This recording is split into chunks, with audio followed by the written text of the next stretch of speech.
welcome back, and look who's back this week. Yes! Oh, it was quite a long week, honestly, not being here, but it feels so good to be back. As always, I'm Leah Hill. And I'm James Cuellar. We are here from the University of Oklahoma Weather Lab with your weekly regional forecast for February 28th, 2019. Yes, it is Thursdays. Yes. We are actually doing something new. We're going to be posting our podcast on Thursdays from now on. Yes. So you can get those a day early. So for your headlines, we're going to be talking about more cold air that's moving in, who will have the best chances for rain, and also a little bit of information about your 1 month temperature outlook. Those 6 to 10 day temperatures. Yes, they are going to be cold, cold, cold. We are talking about a 90% chance for a lot of the country to be seeing below average temperatures. It is just going to be a constant barrage. We've been seeing below average temperatures for a lot of us for the last couple of weeks, and that pattern is going to be sticking around as that trough finally is starting to inch a little bit farther eastward. So the eastern states are now starting to see that below average temperatures, particularly across the southeast, where we've actually been pretty warm over the beginning of the year, but now we are going to be seeing those cold temperatures, with the exception of the desert southwest, which we are going to be seeing high chances for above average temperatures across that area.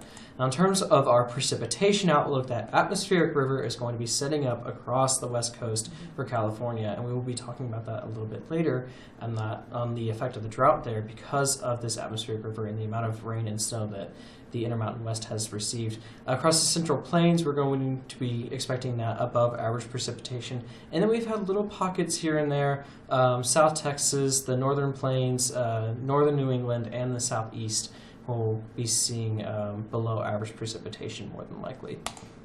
And then that trough, again, just sticking around for the 8 to 14 day time frame. Not as high chances for most of the country like we saw with the 6 to 10 day, but we do still have that bullseye with that 80% chance for below average temperatures.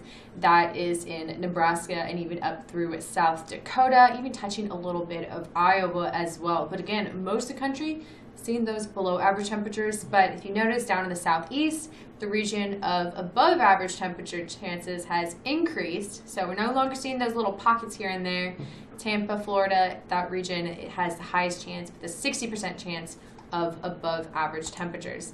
And then as for the precip, again, that atmospheric river is setting up along the western coast, bringing all that moisture. So we do have high percentages for above average precip, particularly along the western coast, and again around Nebraska, Kansas, and Missouri, and even up through Iowa. So that drought monitor, though. Yes, so a lot of us have been seeing, particularly across the West, have been seeing some immense relief from our drought.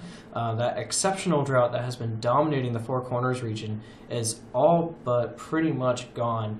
Even the extreme drought is pretty much confined to northern New Mexico.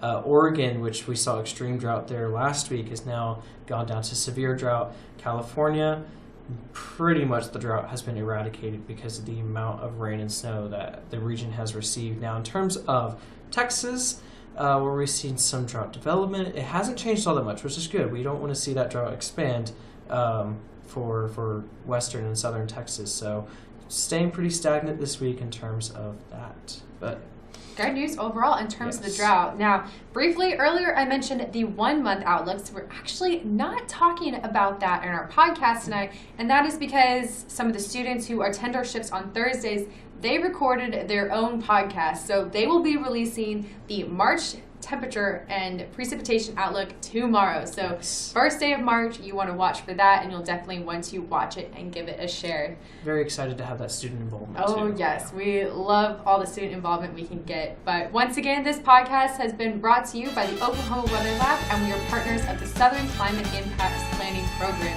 And we will now be posting these podcasts every Thursday. A little bit different. Yes, so, and you can see those podcasts on Facebook, Twitter, Instagram, and on YouTube. Have a great week, everyone.